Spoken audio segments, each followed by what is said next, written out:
This is a really complicated question. And just kind of framing it, okay, what are some of the things we need to consider when we're calling in someone in public? The first piece, and I want to name this really clearly, I tend to have a preference for calling people in private, and I do not in any way hold this as a demand, right? In some ways, it's not my responsibility to make that other person feel better or to make that other person feel safe. And I want that to be super, super clear. So I'm not doing it because, I'm worried that this person is going to feel bad. When I choose to call someone in private, I'm doing it because I want to increase the effectiveness of my being able to do it. And when I'm aware that things like shame and like our very, very strong need for belonging and acceptance will prevent someone from being able to hear me. So it's not about are they going to feel bad, but are they going to be able to hear me and take in what I'm saying?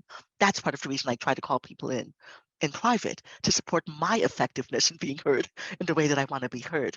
And then that's why I also say, and then I still want to bring it back into public if it happened in public, because there's a larger harm to being addressed. So that's one of the pieces that I consider. Another piece that I consider, though, is, and I know this is not the case in what you described, but I'm still, it's another kind of example, is sometimes I've tried calling in someone over and over and over and over again, and they keep doing the behavior, right? And at that point, sometimes I will choose to call them in public because I'm no longer calling them in to support behavior change for them.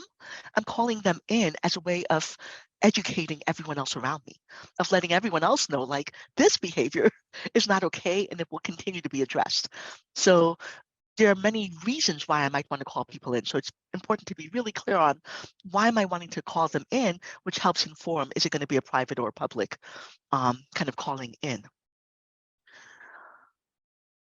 So then the next piece is, how much do I call someone in? Like, what do I say? And I think, again, it's so both understandable and sad that one of the major consequences of like the just incredible amount of white supremacy culture in this country is that we have this very binary right, wrong, super strong ideas about racism. So if someone says something, it means they're a bad person. And you cannot say something racist and not be a bad person in this country. And it totally ignores the fact that, just like I was mentioning earlier, we all have cognitive biases. Even if I have 100% the intention to show up positively, I've had all of this like racist information put into my brain. And sometimes we unconsciously, completely without intention, say things that are racist. And if that's the case, making me a bad person when you try to address it then prevents us from actually being able to like say, hey, it's okay to talk about things and to raise awareness and try to get new behavior, because then it means I'm bad. So given that that's the state of where we are, that people can't seem to separate out the behavior is not okay from the person's not okay, it makes sense that people are like completely go to shame or guilt or this kind of defensive reaction when they're called in, especially when they're called in publicly, because they're now tracking not just here's the thing I said or did, but what is everyone thinking about me, right? Am I being judged? And so given that, when I call someone in, I want to be as clear, especially when I'm doing it in public. I want to be as clear as I can possibly be.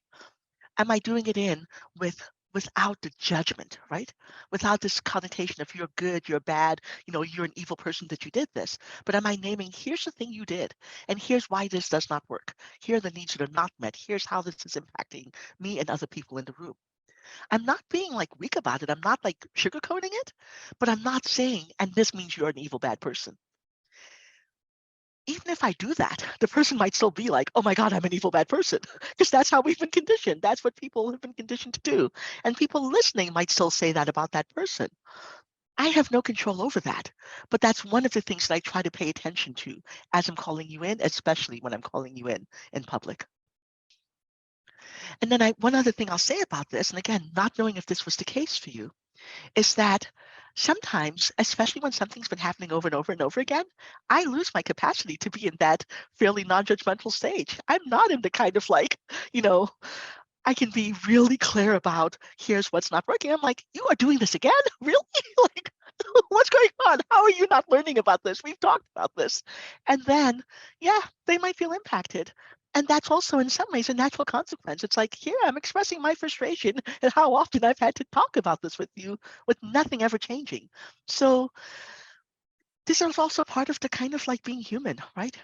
I do my best, but I also want to be human and show up in the way that I am and trust that if I call you in a way that isn't working, that does have judgment, that I'm going to go back and think, what was coming up for me there, right? And then there might be some opportunities for connection about that itself. So we can connect about the content, and at a later day, we can connect about the way things happened. And I don't try to connect about both in the same conversation because all too often the conversation about the way things happen is used to derail the conversation about content. So if I'm going to talk to you about content, we're going to talk about content. And if you're not happy with the way I'm talking about it, say, hey, I'm not happy with the way you're talking about this, but let's keep talking about it and we'll talk about the process at another time. Separate out those two conversations. They're both important, but they don't need to happen at the same time.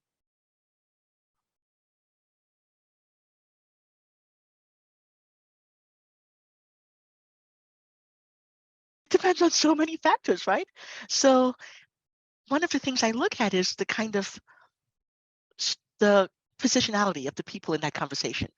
So if I'm a person of color and I'm calling in a white person about something they did, and they want to stop me and have a conversation about how I'm calling them in, no, that's not going to happen first. Because in some ways, the thing that I'm trying to bring attention to, it's being silenced by the whole process conversation.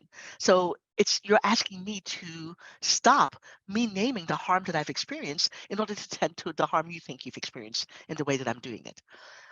If I'm And also it's recognizing that as a person who's impacted, I might not have the wherewithal. I might not have the capacity in the moment to call you in the most gentle way. And I don't want there to be a demand that the process has to happen in a certain way. Again, I like to think about that because that's my ultimate goal. I want to be the most effective I can be when I speak, but I don't want that to be a demand. And even me speaking in full intensity is still conveying information. You can still listen to me and say, wow, that person's being intense. What are they trying to get me to hear? Right? It's not on my responsibility to, let me say differently, the burden is on the listener to help me to take what I'm saying and try to understand what I'm bringing to you. It's not about I have to always be the one to speak in a certain way in order for you to be able to hear me. And that's happened too often. So that's one piece. And at the same time, it also goes the other way.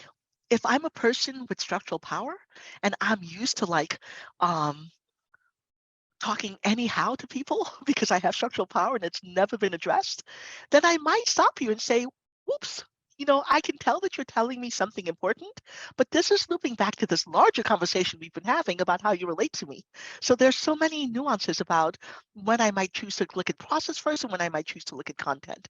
Like, is the process part of a larger conversation that we've been having, or is it just something that's happening in this moment because there's a lot of reactivity or stimulation happening?